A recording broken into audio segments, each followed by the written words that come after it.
I love personality assessments. They are one of my absolute favorite ways to better understand myself and others. Because when you learn about your preferences, you also get to learn about how your preferences can be in opposition to other styles and preferences. And this knowledge can be used to help you better connect and collaborate with your team members. So today, we are exploring the world of DiSC. Today's guest is Jen Fox. Jen has spent the last 25 years working inside and outside global organizations, listening to employees, facilitating learning, and leading cultural change. Hailed as one of the most no-nonsense learning and development professionals on the planet, she brings pragmatic solutions to the most complex workplace challenges.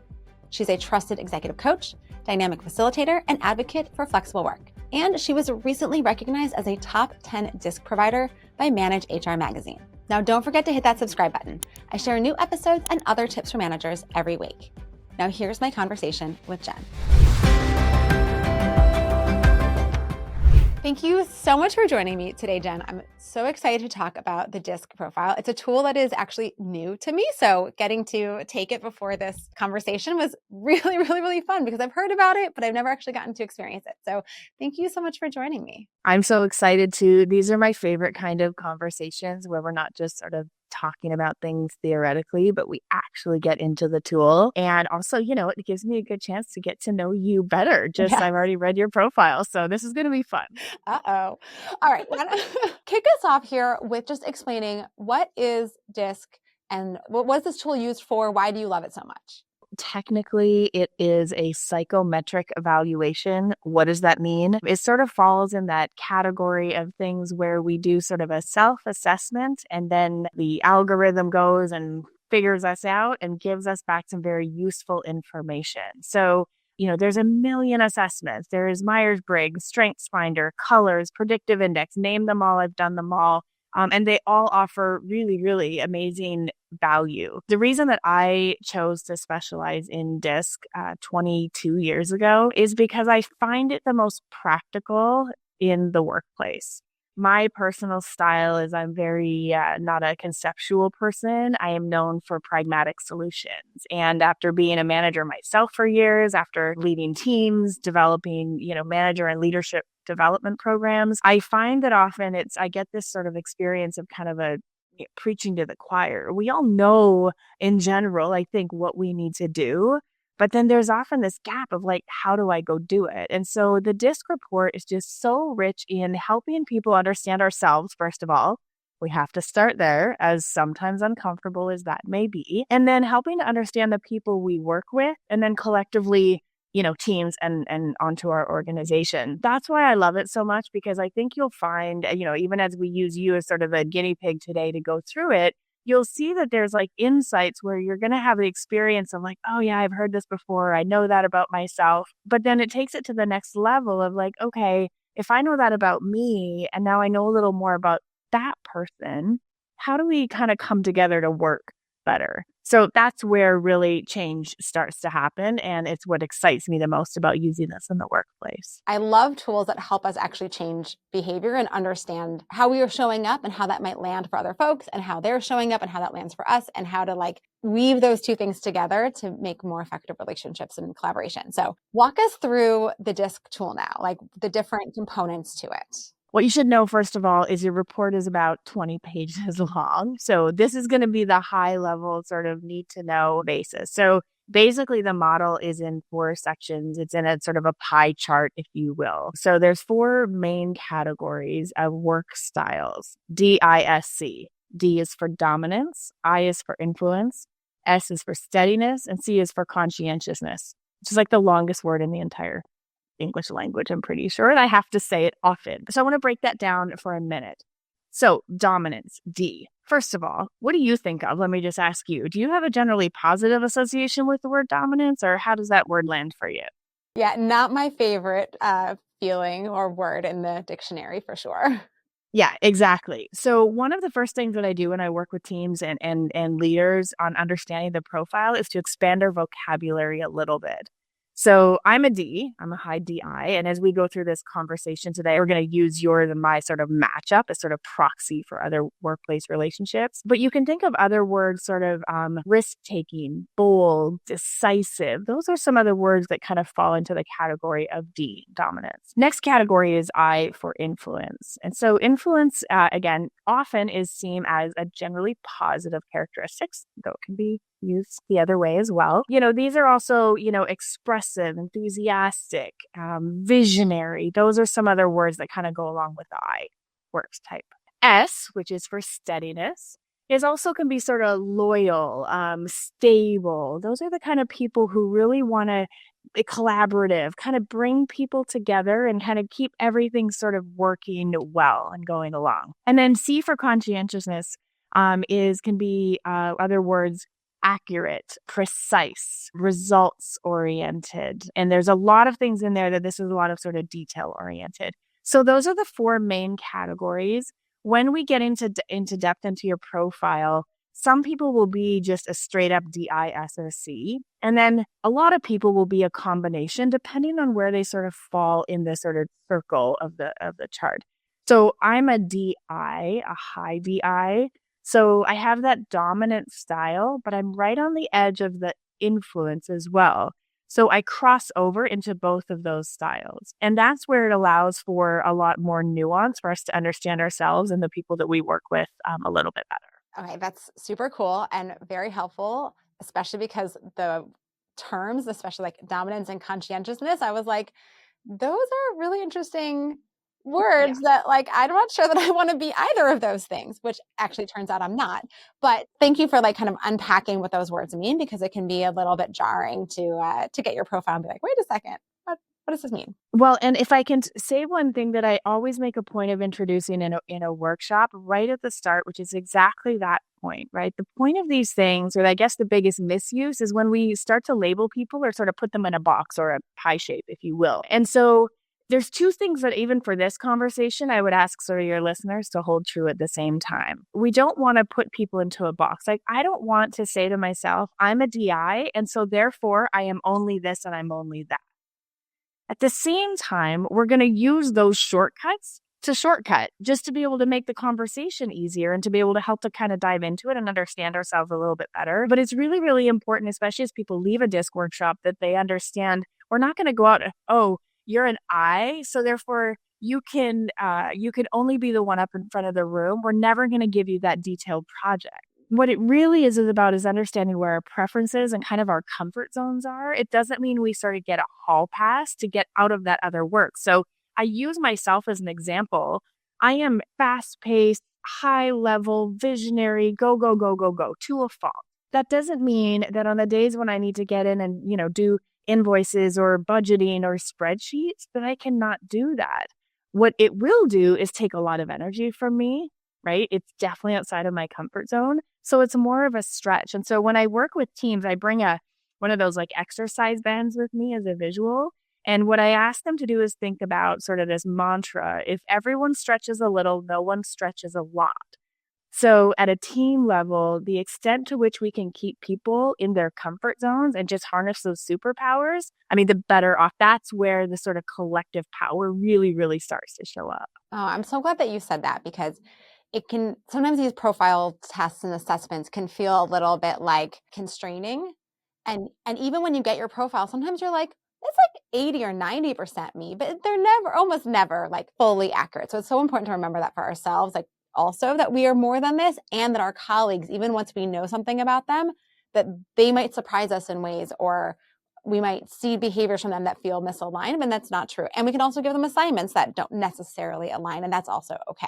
Exactly. And I think that one of the best outcomes is once we have these insights. So for me, some of those qualities I listed, they are my superpower. And there's a sort of dark side, a shadow side to those. I can take up all the air in the room.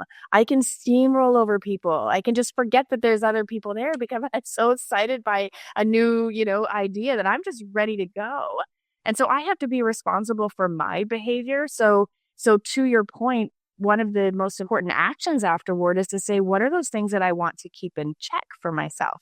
So for me, especially in a group setting, I intentionally work on not being the first to speak. It's painful for me. On a virtual format, I'm often sitting on my hands, so I can't touch the unmute button as quickly. So there's these little tactics we have to do because that's part of it, right? I can't just show up into a team and say, well, this is who I am, this is my style. I have to be responsible for sort of the impact of my style on the rest of the group as well. And that's where, as everybody starts to take that responsibility, you start to see levels of collaboration in a whole new way. Oh, I love this. Also, I have the opposite problem, which is, as we'll get into my profile, I like to be the last one to speak. And so I really like to make a lot of space for people. And I have to remind myself that I can jump in sooner and and direct the conversation, and that's okay. It's a perfect insight. And so you can see, without knowing that about each other, I might be left, right? If we weren't going to have this conversation, I might think, oh my gosh, she never speaks up. She must never have any opinions. Did she even read the thing that we were supposed to read before this meeting, right? That's what's going through my head.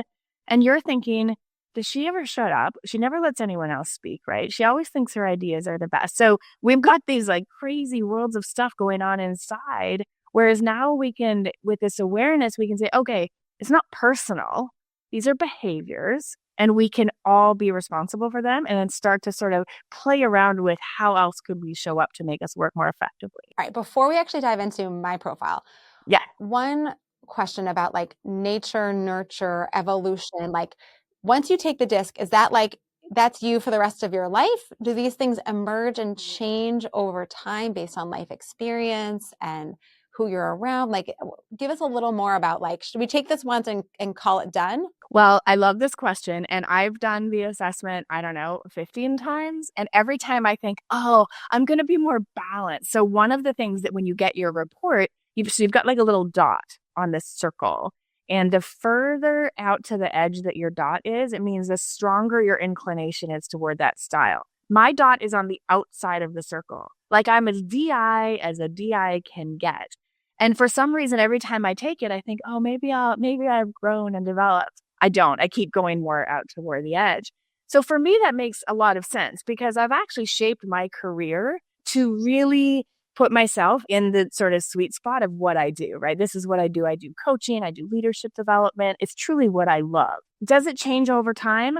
Sometimes, usually what you see is as people often in a corporate environment move up within an organization or just move sort of further into their career, their dot becomes a little bit closer to the center, meaning they can stretch a little more easily to those other styles. And that's very, very common. It's uncommon to see a complete shift from one style to another. It could happen. Say, straight out of college, you go and you're like an accountant, because that's what mom and dad said you should go and do. But you really, were an artist at heart. You could see some type of change like that. But in general, what we find is the change usually happens a little bit just based on sort of how strong that inclination is and how much they're able to flex. The reason I ask is because the tool that I tend to use the most is Myers-Briggs. And my husband is a very, very extreme extrovert and a very, very extreme judger, although we're not supposed to say judger, but he is. Yeah. And I have found that over the course of our 20 some years of being together, that I have become less extroverted and less of a judger, more towards a perceiver in reaction to him, because I need to I feel like I have to rein him in all the time. So I'm like, oh, it's so interesting how my comfort zone has shifted and my preferences have shifted because of that constant dynamic. And I imagine if you're in the same job for 20 years with the same colleagues, you might also have more of a reaction. But given our careers are a little less consistent in that way, it makes more sense that people just get general experience and learn how to kind of stretch more generally. Yeah, and that really resonates for me. I'm technically on that scale sort of an ambivert. So I love being out with people. It's truly one of my greatest joys, but how I refuel is by myself. And so I noticed for myself is as I became a parent, right? I have 3 kids. I need that time more than ever, right? To refuel. So I need to go and have that alone time just to kind of restore, well, my sanity most days, to be honest. So yeah, that resonates totally. Let's talk about my profile and then how like our two different profiles would interact as an example. Tell us your style. Here's the moment of truth. What do you think about us? Okay, so I'm an SI. Yeah. And I am also, my dot is very far towards the edge. So it means I'm very strong in that space. Let me start out by asking you. So I gave you a little bit of pre-work, right, to read through. So as you read through the report, what are some things that sort of resonated for you? To your point, a couple minutes ago where you said, the report might be 80% accurate. So what did stand out for you that felt right? Very much about the like collaboration, bring everyone along, kind of keep everyone involved. Like that is very, very much my style, and actually is like also my career is built around helping other people do just that. So that felt very, very resonant. And then the pieces around kind of visionary and idea generation, that kind of stuff also felt very connected, especially because I'm a super creative person, and that like all of that felt really good.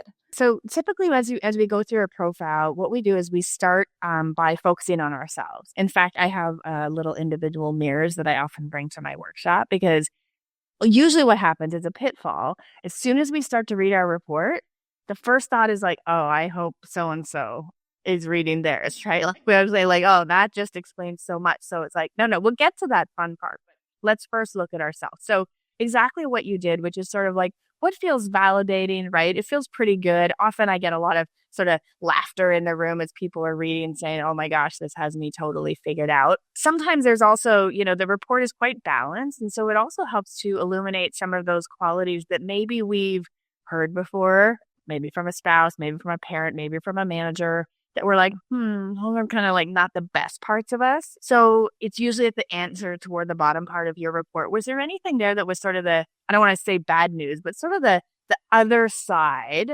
that you'd be willing to share with the audience? Well, there were a couple things that are true about me that I didn't like hearing, but are actually true, and I know them very well. So one of those is that I am conflict avoidant, or generally I have really stretched hard to be more direct in dealing with conflict, but I don't even thinking of myself as being conflict avoidant, even though I know that I am. And I will tell people that outright, because I'm just like, you should know this is very hard for me to deal with this right now, but I'm going to do it.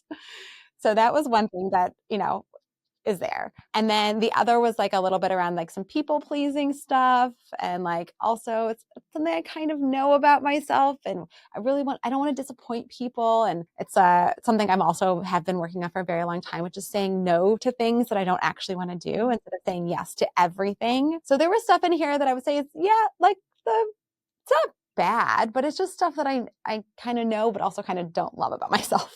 Yeah. Okay. So that's perfect. So definitely not bad qualities. In fact, each of those is an incredible quality, right?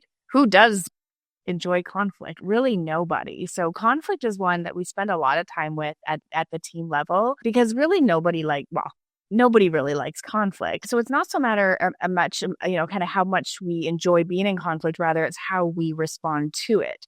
So some people will want to sort of brush over and move on. I'm that person, right? So that sort of fight, flight, freeze. I'm often the sort of like, just, okay, let's move on. And sometimes that can be a skill, but oftentimes that's just kind of, brushing things sort of under the rug, only to blow up later. The fight, right? We can get sort of combative. They're the people that just want to go head to head. In fact, sometimes they thrive on that kind of energy. And for people like you, especially, I can imagine, right, when you're in a room and if other people are sort of battling it out, it's uncomfortable for you, because you naturally want to restore that sort of stability, right? Get people back on the same page. So imagine, though, in a team, if you know that everybody has that style, right? If things are if everything seems okay and there's nobody questioning and there's never any sort of conflict, that's actually a flag. That's where I would want to turn to my sort of my D's and say, or my C's even, and be like, listen, what are you hearing? What do you think isn't being said right now? Right? And try to surface some of those things. I'll tell you that in my consulting practice, one of the biggest flags is when people come to me and I ask them to talk about their culture. I'm like, oh, it's so friendly here. We're like a big family.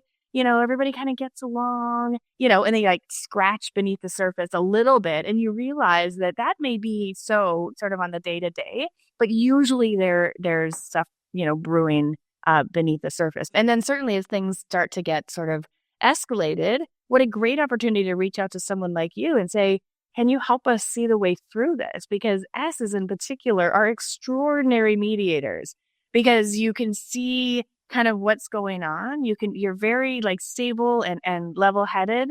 And you can sort of ask the right questions to help move us out of that. So just on the matter of conflict, you can see how having this awareness, we can start to use the tool and intentionally bring in different people to help change the conversation.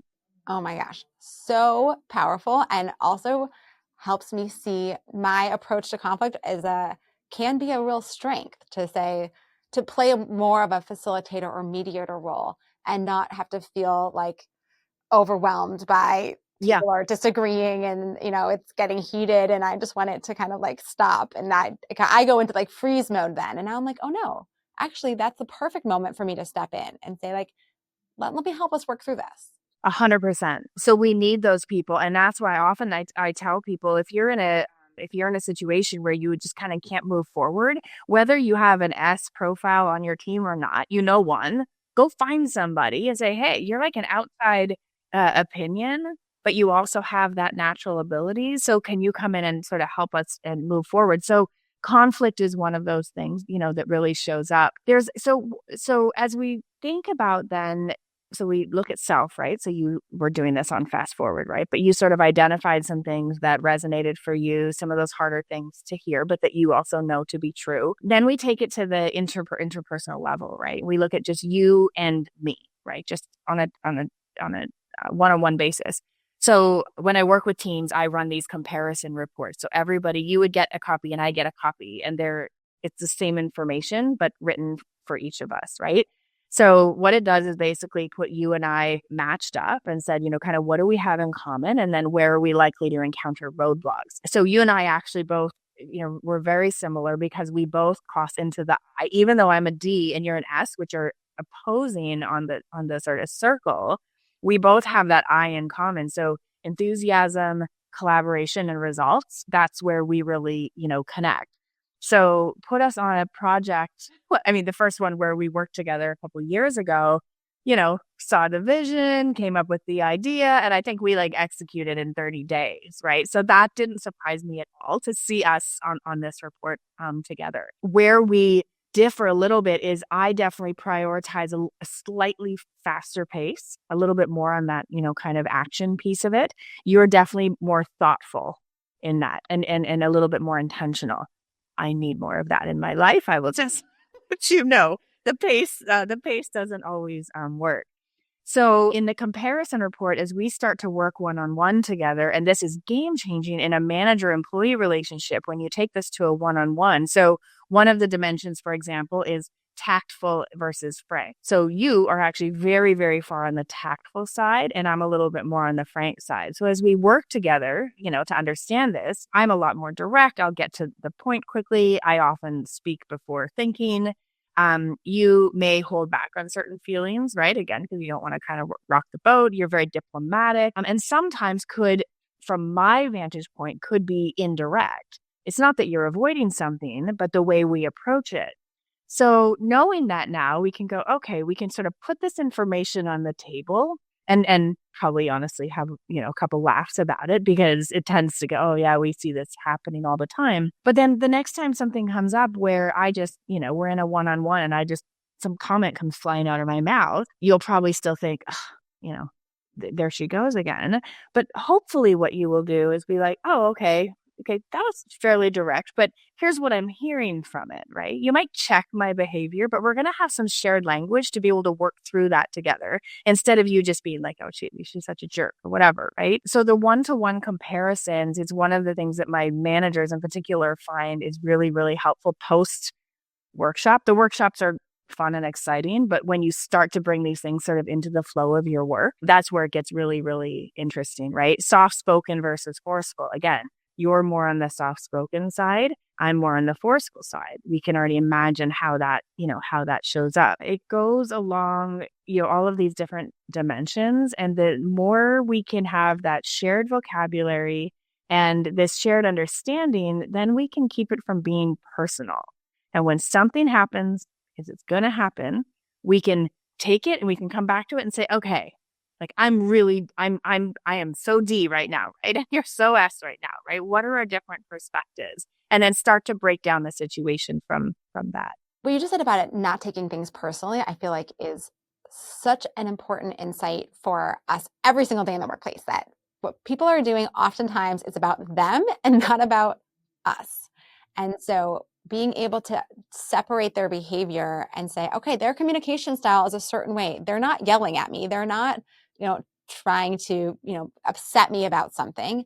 This is just their communication style. And then it seems like there's a piece of this too that is like us learning, as you said before, about like reining in some of our tendencies when they might be in conflict, or they may be making something harder than it needs to be. They might be making a conversation harder. They might be triggering emotions in someone that are kind of harder to manage. And so the more that we can be aware and we can adjust ourselves to someone else's style, and the more that they can give us some grace in knowing that our style is our natural inclination, it feels like that's where the magic is happening. That's right. And so, we've talked a little bit about D and S, right? Because that's sort of yours and my dominant style. I want to sort of underscore what you just said by talking about the I's and the C's. Okay. So the influence group and then the conscientious group. So this is how this group plays out, right? The I's are the, hey, I have a great idea. Or, oh, we're launching this new product, right? We're ready to go. And they're so excited by the vision, right? And oftentimes they have, for whatever reason, I have no stats to back this up, but I have 22 years of experience in it. They've got like a best friend who's a D.